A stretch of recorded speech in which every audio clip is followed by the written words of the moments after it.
ሁሌም ከቴክኖሎጂ ጋር የሚራመደው ብርሃን ባንክ ዛሬም አዲስ መላ ይዞ መጥቷል። በኢትዮጵያ ዘመናዊ የትምህርት ቤት ክፍያ ስርዓትን በማስጀመር የመጀመሪያው ባንክ ብርሃን ባንክ ነው። ከአንድ ሺህ በላይ የኢትዮጵያን ትምህርት ቤቶችን የክፍያ ስርዓት ያቀለለውና ያዘመነው ብርሃን ስኩል ፔይ አሁን ደግሞ በአዲስ አማራጭ ከቴሌ ብር ጋር በመቀናጀት የብዙዎችን ህይወት እያቀለለ ይገኛል። መላውን ይቀላቀሉ። ለልጆ የትምህርት ቤት ክፍያ መክፈል ቢያስፈልጎ የኮሌጅና የዩኒቨርሲቲ ክፍያ ቢኖርቦ ክፍያውን ከብርሃን ስኩል ፔይ ዲጂታል የክፍያ አማራጮች በተጨማሪ በቴሌብር መተግበሪያ መክፈል ይችላሉ። ብርሃን ስኩል ፔይ ከቴሌብር ጋር ተቀናጅቷል። ለብዙዎች ረፍት ሆኗል። እነሆ በረከት ከረፍቱና ከዘመናዊነቱ ጋር ይቀላቀሉ። ብርሃን ባንክ እንደ ስማችን ብርሃን ነው ስራችን። ተመልሰናል። አድማጮቻችን አንድ ኤፍኤም 95.1 ላይ ትገኛላችሁ። ሌላኛውን ጉዳይ እንመልከት። ወደ ሊቨርፑል እናቅና። ሊቨርፑል እንግዲህ በአዲስ አሰልጣኝ ሲዝኑን ይጀምራል። ኢራዮላ በእርግጥ በፕሪሚየር ሊግ የምናውቀው ውጤታማ ከሚባሉ አሰልጣኞች መካከል አንደኛው ነው። ግን እስካሁን ከያዛቸው ቡድኖች ከፍ ያለውን ደግሞ ይዞ ነው ይህንን ሲዝን የሚጀምረውና እንመለከተው። ከአርነ ስሎት ጥሩ ያልሆነ የውድድር ዓመት በኋላ ሊቨርፑል በአዲስ አሰልጣኝ ቡድኑን እንዴት ይገነባል የሚለው እናንሳ። ልክ ነው። የዛሬ ዓመት ሊቨርፑልን በተመለከተ የፕሪሚየር ሊግ ሻምፒዮን ከሆኑ በኋላ የሆነ እዛው ፕሪሚየር ሊግ ላይ በእልቅና ለመቆየት ዳይናስቲ ለመፍጠር በማሰብ የፈጸሟቸው በጣም ትልልቅ ዝውውሮች ነበሩ። የሊቨርፑል ደጋፊዎችን ጥበቃ ከፍ ያደረጉ ዝውውሮች፣ በአንድ የዝውውር ጊዜ 200 ሚሊዮን ፓውንድ ሲደመር ዝውውሮችን የፈጸሙበት እንደ ፍሎሪያን ቬትስ አይነት በትልልቅ ሌሎች ክለቦች በተለይ ደግሞ በጀርመናዊ ሊጫወቱለት በሚመኙት ባየር ሚኒክ በጥብቅ ሲፈለግ የነበረ ማንቸስተር ሲቲም ሪያል ማድሪድም በተለያየ ጊዜ ይህንን ተጫዋች የማስፈረም ብርቱ ፍላጎት አላቸው በሚል ከትልልቅ ክለቦች ጋር በይፈለጋል ስሙ ሲጠቀስ የቆየን ተጫዋች አስፈረሙት። ትልቅ የስቴትመንት ዝውውር ነበር። ትልቅ ተሰጥኦ የባሎን ዶር ማቴሪያል ምናምን ይባል የነበረ ተጫዋች ስለነበር ሊሆን ይችላል። በጣም ወጣት ነው። አሁን የዚያ ህልም ማብቂያ ሊሆን አይችልም አንድ መጥፎ ሲዝን። እሱ 116 ሚሊዮን ፓውንድ በሚደርስ የዝውውር ሂሳብ ፈረመ። የአሌክሳንደር ኢሳቅ በጣም የተዋጣለት 9 ቁጥር በየውድድር ዘመኑ 20 ጎል በትንሹ የሚያስቆጥር አይነት በሌሎች በትልልቅ ክለቦች እንደዚሁ ይፈለግ የነበረ እሱ ደግሞ ከፍሎሪያን ቪትስም በላይ ገንዘብ ወጥቶበት በ125 ሚሊዮን ፓውንድ የመጣ አሁንም ድረስ የእንግሊዝ የምንጊዜም ውዱ ዝውውር የሆነ ዝውውር ነው። ሌሎችም ውጎ ኤኪቲኬም 2 አዳዲስ የመስመር ተከላካዮችም ገዝተውት ግን በቫሌንሲያ ቆይተውት የነበሩት ጆርዲ ማማርዳሽቪሊም ብዙ ተስፋ የተጣለበት ጂዮቫኒ ሊዮኒም አይነት ተጫዋቾች መጡ። ያጧቸው ተጫዋቾች ነበሩ። ግን የነዚህ ዝውውሮች አላማ ለአንድ ሲዝን ሌላ የፕሪሚየር ሊግ ዋንጫ የማሸነፍ ሳይሆን ለረጅም ጊዜ ፕሪሚየር ሊጉን ዶሚኔት የማድረግ ብርቱ ፍላጎት ያለው ክለብ መሆኑን የሚያሳይ በአንድ የዝውውር ጊዜ በዓለም የእግር ኳስ ታሪክ ማንም ክለብ ከዚያ በፊት አውጥቶት የማያውቀው 450 ሚሊዮን ፓውንድ ወይ በዩሮ ወደ 500 ሚሊዮን ዩሮ ገደማ አውጥቶ ነበር። የዛሬ ዓመት የነበረው ስሜት እሱ ልክ ነው። በጣም በሚያሳዝን ሁኔታ የዲዮጎ ጆታ ህልፈት ትልቅ ጥቁር ጥላ መጥፎ ደመና እንዲኖር አድርጓል። ትልቅ ሀዘን፣ ትልቅ ትራጀዲ ስለሆነ ግን እንደው እሱን ለጊዜው ትተነው በዝውውር ላይ የነበረውን እንቅስቃሴ ካየን ግን በጣም አግሬሲቭ ነበር። በዛ መሀል ትሬንት ለቋል፣ ሉዊስ ዲያዝ ለቋል፣ ዳርዊን ኑኔዝ ለቋል። የለቀቁ ተጫዋቾች አሉ። አሁን ከፋይናንስ አንጻር ካየሽው 450 ሚሊዮን ፓውንድ የተጣራ ወጪ አይደለም። ወደ 200 ሚሊዮን ፓውንድ ገደማ የሚሆን ከዝውውር አግኝተዋል። ስለዚህ በፋይናንስ አንጻር ካየ ነው በፋይናንስ ንግግር ከሆነ እኔ አሁን ከቡድን ግንባታ አንጻር ነው የምናገረው። የዛሬ ዓመት እና አሁን ያለው የሊቨርፑል ሁኔታ አንድ አይነት አይደለም። አርነ ስሎት መጀመሪያ ያለ ብዙ ፈራሚዎች ወይም ያለ ምንም ፈራሚ በክሎፕ ስብስብ የፕሪሚየር ሊግ ሻምፒዮን አደረጉት። ይሄ ሬር ነው ለሊቨርፑል። ምክንያቱም በ35 ዓመት ለሁለተኛ ጊዜ ብቻ ሲያሸንፍ እና ሽግግሩ ይፈራ ነበረ። ከክሎፕ በኋላ ክሎፕን መከተል በራሱ ከባድ፣ አሁን ልክ ጓርዲዮላ መከተል ከባድ ነው እንደምንለው ሁሉ ክሎፕን መከተልም ለተከታዩ ከባድ ነው። በተለይ በቀጥታ ለሚከተላቸው ሰው ማብረጃ ኖሮት ለሚመጣ ሰው ልክ ነው። ማብረጃ ኖሮት ይመጣል አንድ ሰው። ለምሳሌ በአርሰናል ከቬንገር በኋላ ማን ይመጣ? ኡናይ ኤመሪ ማብረጃ ነበሩ። አርቴታ መጣ። ኢሚዲየትሊ ግን ሌጀንድን መከተል ልክ ሞይስ ላይ እንደሆነው ማለት ነው። በጣም አስቸጋሪ ነው። አሁን ማሬስካ ላይ እንደዛ ይሆናል አይሆንም ለማወቅ ያስቸግራል። ግን ሁልጊዜም ፕሬሸር አለ። ሁሌም ንጽጽሩ ከጓርዲዮላ ጋር ስለሆነ እና ስሎት በጣም የተዋጣ የመጀመሪያ ሲዝን አሳለፈው። ሁለተኛው ግን ከፈራሚዎች ጋር ሊያውም ከትልልቅ ፈራሚዎች ጋር ግን ስኬታማ ሊሆን አልቻለም። ስለዚህ እሳቸው ተሰናበቱ። ሲዝኑ በሙሉ አስቸጋሪ ሲዝን ነበር በብዙ መለኪያዎች፣ በአጫወት፣ በውጤት፣ በአንዳንድ ተጫዋቾች ቅሬታ፣ በጉዳት፣ በዦታ ህልፈት ምክንያት በተፈጠረ ትልቅ የስሜት ጫና ምክንያት ሊቨርፑል በጣም ከባድ የውድድር ዘመን እንዲያሳልፍ ሆነ። ከአዳዲሶቹ ፈራሚዎችም መካከል ከኤኪቲኬ በስተቀር አንዱም የተዋጣለት ፈራሚ ነው ለማለት የሚያስቸግር አይነት የወጣባቸውን ገንዘብ እንደሚገባቸው የሚያረጋግጥ አይነት ሲዝን አላሳለፉ። ስለዚህ ለውጥ የሚያስፈልግበት ጊዜ ስብስቡ ላይ ብዙ ለውጦች አሉ። ሌጀንድ ለቋል ሞሐመድ ሳላህ፣ የቡድኑ ጀማሪ መሀል ተከላካይ ለቋል ኢብራሂም ኮናቴ፣ አዲስ አሰልጣኝ መጥተዋል አንዶኒ ኢራዮላ፣ በጣም ጥሩ አሰልጣኝ ወደ እንግሊዝ ከመጡም በኋላ አዳፕት ማድረግ እንደሚችሉ ያሳዩ ቡድናቸው በጣም ኤክሳይቲንግ የሊቨርፑል ደጋፊዎች የሚወዱት አይነት እግር ኳስ የሚጫወት ቡድን ነበር በቦርንመዝ የገነቡት። አሁን ያንኑ በቦርንመዝም በራዮ ቫየካኖ በነበሩበትም ጊዜ ከዛ በፊት ባሰለጠኑበት የስፔን ሁለተኛ ዲቪዚዮን አንድ ክለብ ውስጥ ትልቅ እድገት ያሳዩ። በእያንዳንዱ ቀጥሎ በሚመጣው ስራ የማሰልጠን ደረጃቸው የአሰልጣኝ ፕሮፋይላቸው የእሳቸው ካሪኩለም ቪቴ እየተሻሻለ ነው የመጣው። አሁን ግን ከእንግሊዝ ትልልቆቹ ከአውሮፓ ትልልቆቹ ክለቦች መካከል አንደኛው ውስጥ ሰርቶ ስኬታማ የመሆን ፕሬሸር አለባቸው። ለብዙ ከመካከለኛ ደረጃ ወደ ግዙፍ ክለቦች ለሚመጡ አሰልጣኞች ብዙ ጊዜ ስራው ሲያስቸግር እናያለን። እዛው ሊቨርፑል ውስጥ ከፍ ያለ ልምድ ያላቸው እንደ ሮይ ሆድሰን አይነት አሰልጣኝ ከመካከለኛ ፉልሃምን ይዘው ዩቬንቱስን ሳይቀር ዩቬንቱስ የባንተር ኢራ በሚባለው ዘመን ላይ የነበረም ቢሆን ዩቬንቱስን ሳይቀር የሚያሸንፍ ዩሮፓ ሊግ ፋይናል የሚጫወት ተጫዋቾች የሚያጎለበት እንደ ዴምቤሌ ሙሳ ዴምቤሌ እንደ ክሊን ዴምሴ እንደ ሃንግላንድ አይነት በጣም ጥሩ ተጫዋቾች ያሰለጠነ ቡድን ነበራቸው። ግን የሊቨርፑል ስታንዳርድ ሌላ ነው። ስለዚህ ፌል አደረጉ። መጥተው ከመካከለኛ ክለቦች ወደ ትልልቅ ክለቦች ይመጡ አሰልጣኞች ይቸግራቸው እናያለን።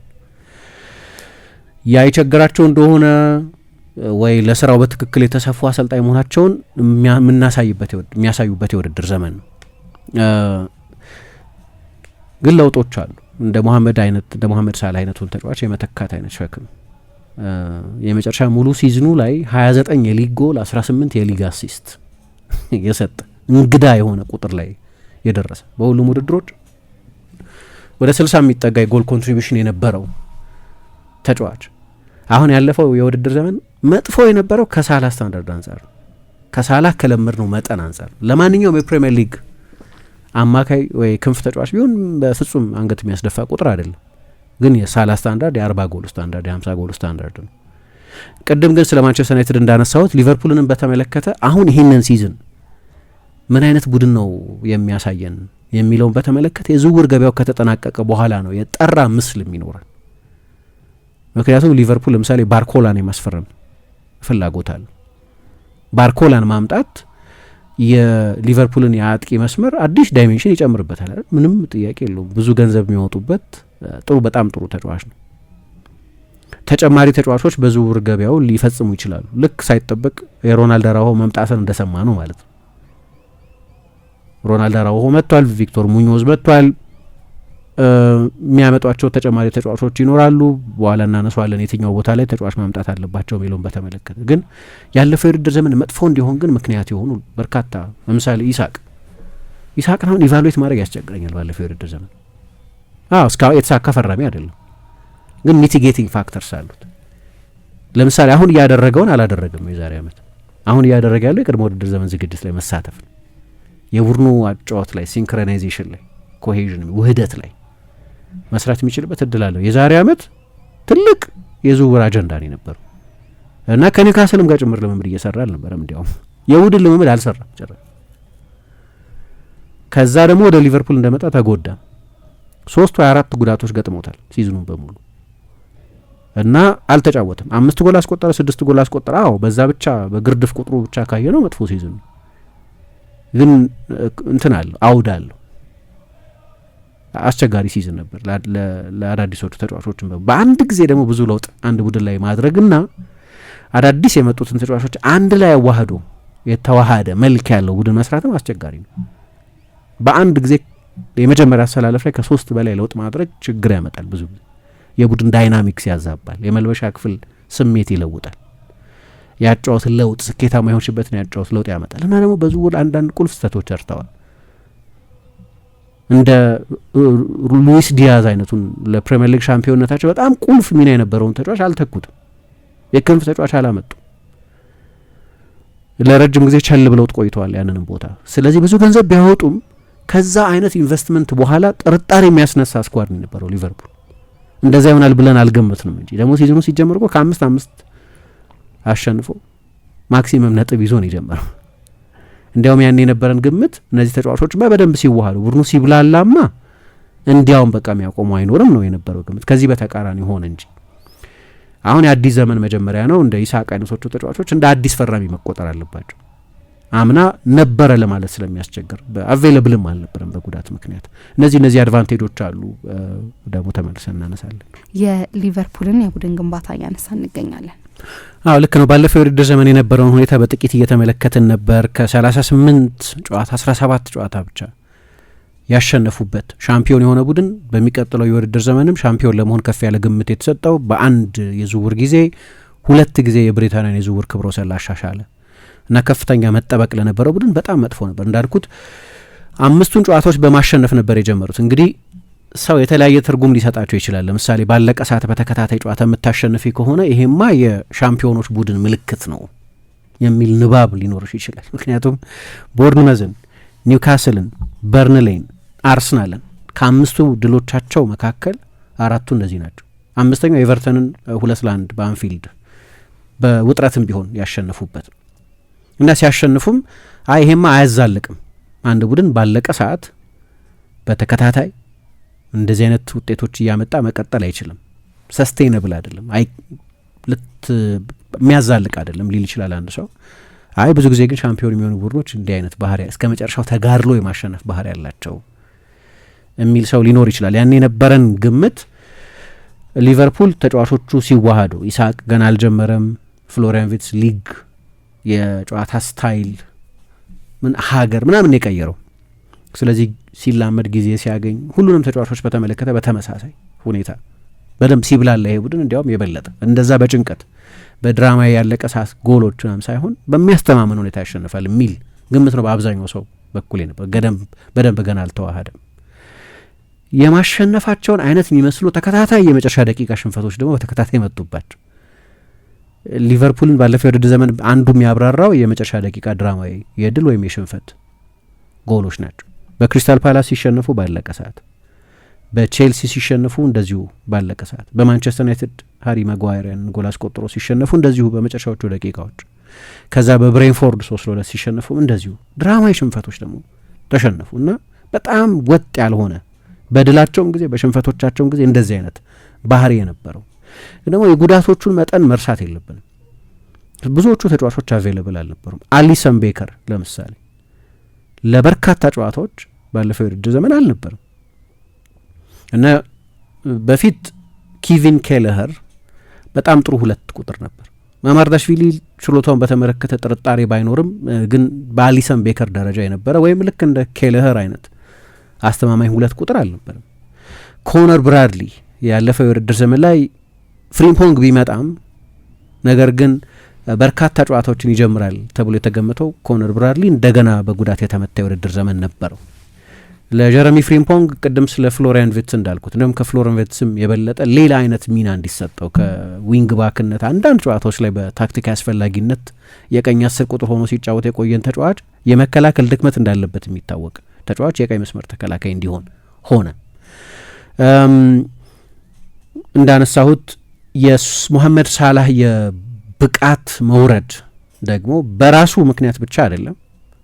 ምክንያቱም ከኋላ ይጫወት የነበረው ትሬንት አሌክዛንደር አርኖልድ ለቀቀ። በሱ በስተግራ ክንፍ በኩል ይጫወት የነበረው ሉዊስ ዲያዝ ለቀቀ። 2ቱ የሳጥን ከሱ ጋር የሚጣመሩት አጥቂዎች ተቀየሩ። ከጆታ እና ከዳርዊን ኑኔዝ ጋር ነበር ይጫወት የነበረው። አንዳንድ ጊዜም እዚያ ቦታ ላይ ሉዊስ ዲያዝ ይጫወት ነበር እና እንዳለ ነው ዳይናሚክሱ የተቀየረው። በዛ ምክንያትም አንድ ምክንያት ሆኖ ሊጠቀስ ይችላል። ግን የራሱ ፎርምም ወረደ። ቅድም እንደጠቀስኩት ስንት ነው የሚሆነው 18 እና 29 ማለት በጣም ትልቅ 57 መሆኑ መሰለኝ። እንዲህ አይነት ሲዝን ካሳለፈ በኋላ ያ በፕሪሚየር ሊግ በግለሰብ ደረጃ በአንድ ሲዝን ምናልባት ምርጡ ሲዝን ሊሆን ይችላል። በሊግ የሚገርም የውድድር ዘመን ነበር። ብዙ ሪካርዶች ያሻሻለበት የውድድር ዘመን ነበር። የእሱ ድሮፕ ኦፍ በጣም አስደንጋጭ ነበር። አሁን እንግዲህ የዦታ ህልፈት በስሜት ብዙ ከጎዳቸው ተጫዋቾች መካከል አንዱ እሱ መሆኑን መጥቀስም ያስፈልጋል። በብዙ አጋጣሚዎች በዛ ሁኔታ ብዙ እንደተጎዳ መገንዘብ ይቻላል። አሁን ይሄ የተጫዋቾችን ኢሞሽናል ቶል ብዙ ጊዜ አንገነዘበው። በጠቅላላ ሌሎችም ተጫዋቾች ላይ ያሳደረው ተጽዕኖ በኋላም በተለያዩ ጊዜያት ተጫዋቾቹ ሲናገሩ እንደ ሰበብ መጥቀስ ፈልገው አይመስለኝም። የቅርብ ጓደኛቸው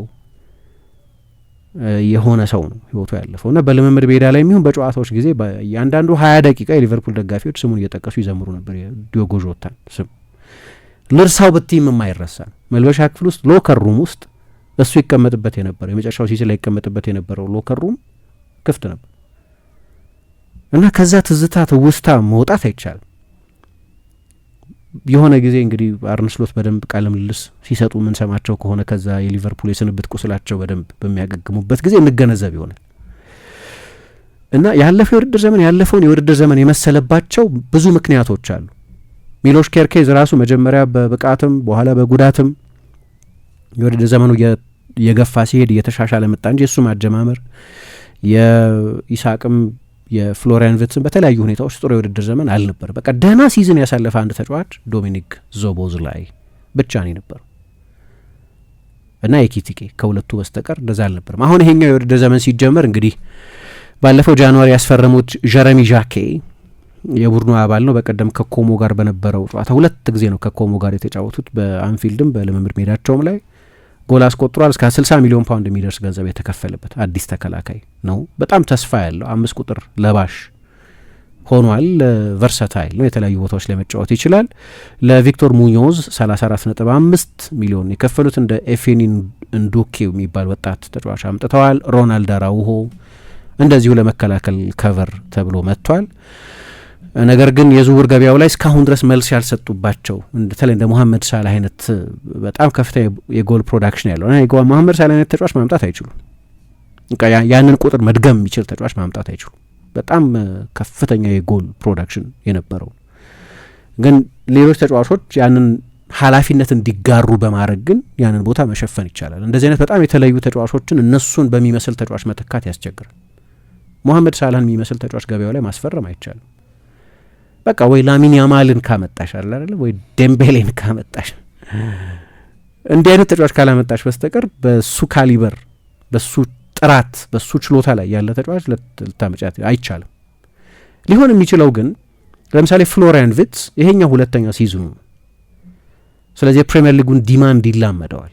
ጀርመን በጊዜ ነው ከዓለም ዋንጫ ያወጣቸው። ስለዚህ ከሞላ ጎደል የተሟላ ፕሪሲዝን ይኖረዋል። ይስሐቅ ቅድም እንደጠቀስኩት ነው የስታንዳርድ የ20 የ30 ጎል ተጫዋች ጊዜ ነው የሚፈልገው እና ደግሞ ባጫወት ስታይሉም በጣም ለአንዶኒ ኢራዮላ አጫወት የሚመች የሚመስል ተጫዋች እንደ አዲስ ፈራሚ የይስሐቅ አሁን የመጣው ማለት ይቻላል። እንግዲህ ጥሩ ይጫወታል አይጫወትም እናያለን፣ ግን ጥሩ የሚጫወትባቸው ምክንያቶች አሉ። ባለፈው የውድድር ዘመን ብዙ እክሎች ነበሩበት እና ጀረሚ ዣኬ እና ጆቫኒ ሊዮኒ በጣም ወጣት ተጫዋቾች በመሆናቸው ምክንያት እነሱ ላይ በአንድ ጊዜ ጫና ለማሳደር ሰርፕራይዝ እንዲያደርገን እንጠብቃለሁ። ሮናልድ አራውሆ ከቨርጅል ቫንዳይክ ጋር ምክንያቱም ትልቅ መሪ ነው ቨርጅል ቫንዳይክ። በዙሪያው የሚጫወቱትን ተጫዋቾች በሙሉ ቶፕ ክላስ ተጫዋቾች ማስመሰል የሚችል ነው። ከሱ ጋር አብሮ ኮናቴ ሲጣመር ካለፈው የውድድር ዘመን ውጪ ከሱ ጋር ጆ ጎሜዝ ፕሪሚየር ሊግ ባሸነፉበት የውድድር ዘመን ጆ ጎሜዝና ጆኤል ማቲፕ ነበሩ ይጣመሩ የነበሩት። አጠገቡ ያሉትን ተጫዋቾች ተጣማሪዎቹን ማሻሻል የሚችል አይነት ተጫዋች ነው እና እንዲህ አይነት ኢምፓክት ይኖረዋል ብዬ ገምታለሁ። ሮናልድ አራውሆ ላይ ከሆነ የሆነ ጊዜ በቀደም እንዳነሳ ነው የዛሬ 3 ዓመት ይሰጠው የነበረው ግምት ይጣልበት የነበረው ተስፋ በጣም ከፍተኛ ነው። ያንን አይነት ጥሩ ሲዝን ማሳለፍ የሚችል ከሆነ ባክ ላይ ነው ጠንካራ ሊሆን የሚችልበት እድል አለ። ዣኬ እና ጆቫኒ ሊዮኒ ከከባድ ጉዳት ነው የሚያገግመው። እነሱ ደግሞ በጣም ተስፋ ያላቸው 2 ወጣት ተከላካዮች ናቸው። አሰልጣኙን በተመለከተ ግን አንዱን የራዮላን አንድ የቦርንመዝን አጫወት መድገም ይቻላል ወይ? ከዚህ በፊት እንዳነሳ ነው በቦርንመዝና በሊቨርፑል መካከል የስታይል መመሳሰልን የሚያሳዩ አንዳንድ ጠንካራ ቁጥሮች አሉ። የማጥቃት ፍጥነትን በተመለከተ ለምሳሌ አንዳንዶቹ የተጫዋቾች ፕሮፋይሎች ይሳቅ ለምሳሌ ከዚህ በፊት አሰልጣኝ ያሰለጠናቸውን አጥቂዎች የሚመስል ካራክተሪስቲክስ አለው። ዞቦዝ ላይ ለዛ ሃይ ፕሬሲንግ የሚመች አይነት ኃይለኛ የኤነርጂ ተጫዋች ነው። ሌሎችም ብዙ ተጫዋቾች ልክ እንደ ፍሎሪያን ቪርትዝ አይነቶቹ ተጫዋቾች አሌክስ ኮት የነበረውን አይነት ሚና መወጣት ይችላል። ጠለቅ ባለ ሚና መጫወት ይችላል። ባርኮላ ልክ እንደነ ሪያን ላይ ያደረገውን ነገር ለብራዚል ብሔራዊ ቡድን ራያን ተጠርቶ ሄዷል እንደምታስታውሹ። የማንቸስተር ሲቲ አንቷን ሴሜኞ እንዲህ አይነቶቹን ተጫዋቾች ያጎለበት አሰልጣኝ ነው። ሚሎሽ ኬርከስ ከሱ ጋር በስኬት ሰርቷል። ብዙ ሮ ማቴሪያል ያለው ይመስለኛል አሰልጣኙ ስኬታማ እንዲሆን የማድረግ። በሊቨርፑል በኩል አንድ እርግጠኛ መሆን የሚቻል የሚመስለኝ ነገር ጨዋታው ኤክሳይቲንግ ይሆናል።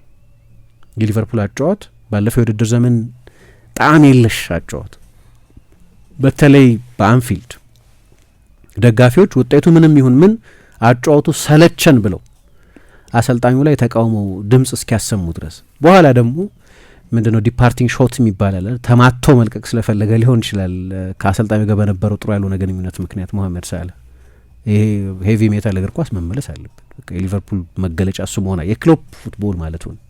እንደዛ ብሎ ነበር። ከዛ ከቦርንመዝ ከሰሩት ቡድናቸው በመነሳት ተመሳሳይ ቡድን የሚሰሩ ከሆነ በፕሪሲዝንም አንዳንድ ምልክቶች አሉ። እንደዚህ አይነት ቡድን የሚሰሩ ከሆነ ውጤቱን አናውቅም፣ ኤክሳይትመንቱ ግን ይመለሳል። ለሊቨርፑል ማተር ያደርጋል። ያ ተንደር ቦልት ያ ነጎድጓዶች ያሉት አጫወት ይፈልጋል በአንፊልድ። ክሎፕ የመጀመሪያዎቹን 3 ወይ 4 ዓመታት ዋንጫ አልወሰዱ። ያ ሄቪ ሜታል ወይም እሳቸው ገገን ፕሬሲንግ የሚሉት አጫወታቸው ግን ውጤት ማምጣት የጀመረው የበለጠ ኮንትሮል የሆነ የበለጠ የፖሴሽን ቡድናቸው ቢሆንም ሊቨርፑልን ማየት ግን ሁልጊዜ ኤክሳይቲንግ ነበር በሳቸው ስር እና ያ የመጀመሪያው እርምጃ ነው። ቶሎ በፍጥነት የሚያጠቃ ለገለልተኞች ተመራጭ የሆነ ለኒውትራሎች ተመራጭ የሆነ ቡድን ሰርተዋል እና ምልክቶች ማየት ይቻላል። አሁን አሰልጣኙ እንግዲህ ያ የራሱ ሪስኮች አሉት፣ ኃይለኛ ሪስኮች አሉት። አሁን ለምሳሌ በቦርንመዝ በተጠናቀቀው የውድድር ዘመን በአንድ ጨዋታ በ90 ደቂቃ 280 ስፕሪንቶች የሚያደርግ የሩጫ በቃ የኃይለኛ ፍጥነት የከፍተኛ ፍጥነት ቡድን የነበረው። አሁን አንዳንድ ሰዎች ምን ይጠራጠራሉ፣ ይሄ ለቦርንመዝ አይነት ቡድን ይሆናል ይላሉ። ምክንያቱም ተጫዋቾቹ ወደ ትልልቅ ክለብ የመሄድ አምቢሽን ስላላቸው ያንን ሃርድ ያርድ የመሮጥ ፍላጎት አለ። ወደ ትልልቅ ክለቦች አይን ውስጥ የመግባት ደግሞ ቦርንመዝ በጣም እንደ ጥሩ መሸጋገሪያ እንደ ስቴፒንግ ስቶን ሲያገለግል የቆየ ክለብ ነው። በቅርብ ጊዜ ብዙ ተጫዋቾች ወደ ትልልቅ ክለቦች አሸጋግሯል። ስለዚህ ያውቃሉ ተጫዋቾች በትልልቅ ክለቦች እየታዩ እንደሆነ። አሰልጣኙ ዲማንድ የሚያደርጋቸውን ነገር የመወጣት ፈቃደኝነት አለ። ሊቨርፑል ከፍ ያለ ስታንዳርድ ላይ ያለ ተጫዋች ስለሆነ ከመካከለኛ ደረጃ ክለብ የመጣ አሰልጣኝ እንዲህ ሀሳቡን ሲሸጥ በስኳድ ውስጥ በቂ ገዢ ይኖረዋል ወይ? የመልበሻ ክፍል የዳይናሚክስ ችግር ነው። ግን ብዙ ሊቨርፑል ተጫዋቾች ፕሩቭ ማድረግ ያለባቸው ተጫዋቾች አሉ። እዛው ሳቹሬት ያደረገ ምናምን አይደለም። አሁን ብዙ ለውጦች ያሉት ስብስብ ስለሆነ አሁን ብዙ ዋንጫዎች ሲጃሉ ቻምፒየንስ ሊግ ቨርጂል ቫን ዳይክ ምናምን አሊሰን ሊሉ ይችላሉ። ግን የፕሪሚየር ሊግና ቻምፒየንስ ሊግ በየርገን ክሎፕ ተከታታይ ዓመታት የወሰደው ቡድን ስብስብ አብዛኛው የለም። አሁን እነዚህ ተጫዋቾች ራሳቸው የወጣባቸውን ገንዘብ ፕሩቭ የማድረግ ግዴታ አለባቸው። ግን አሰልጣኙ ላይ ያለ አንድ በጣም ጥሩ ችሎታ የሚመስለኝ በራዮ ቫይካኖ የሰራውን ቡድን ለመስራት ሞክሮ ነበር። በቦርንመዝ እንደመጣ ከኳስ ውጪ ተመሳሳይ ነው። ብዙ የሚሮጥ ብዙ ፕሬስ የሚያደርግ ማንቱማን ፕሬስ የሚያደርግ በከፍተኛ ኤነርጂ ፕሬስ የሚያደርግ ቡድን ነበር። ከኳስ ጋር ደግሞ የትዕግስት ቡድን የማድረግ ፍላጎት ነው። የፖሴሽን ቡድን የማድረግ ፍላጎት ነበር። ፖሴሽን ከፍ ያለ ቴክኒክ ይፈልጋል። ኳስ ቁጥጥር ከፍ ያለ ቴክኒክ ይፈልጋል እና ያ ለኳስ ቁጥጥር አጫወት የሚሆን ቴክኒክ ግን አልነበረም። ስለዚህ በመጀመሪያዎቹ 8 ጨዋታዎች 3 ነጥብ ብቻ ነው የነበረው። በቦርንመዝ በነበረበት ጊዜ 3 ነጥብ ብቻ፣ ምንም አላሸነፈም። 3 ጨዋታ አቻ ወጥቷል፣ 5 ተሸንፏል። የከፋ ነበር አጀማመሩ እንዲያውም ከዛ በፊት የነበረው አሰልጣኝ ከስኮት ፓርከር ተረክበው ኦኔል ነበር አሰልጣኙ። ቡድኑን በፕሪሚየር ሊግ አቆይቶት ስለነበር የእሱ ስንብትማ ግፍ ነው፣ ፍትሐዊ አይደለም የሚል ብዙ ቅሬታ ስለነበር ይኸው በቃ የመጀመሪያው ተባራሪ አሰልጣኝ ምናምን እየተባለ ነበር። ቦርነዝ አነ ታገሰው። ሁለተኛ ግን አሰልጣኙ ማዳብት አደረገ። የፖሴሽን ቡድን መሆኑ ቀረ። የነን ፖሴሽን ቡድን ሆነ። በቃ በ45% በአቬሬጅ የሚጫወት ቡድን ሆነ። የቡድን ውስንነቶች ተረዳ አሰልጣኙ። አሁን ይሄ አዳፕታቢሊቲ ነው።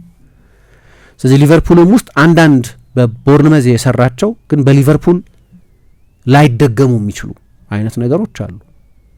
ሊቨርፑል 45% ፖሴሽንን እንደ ሞደስ ኦፕራንዲ እንደ መደበኛ ጨዋታ ሊቀበል አይችልም፣ ሊሆን አይችልም።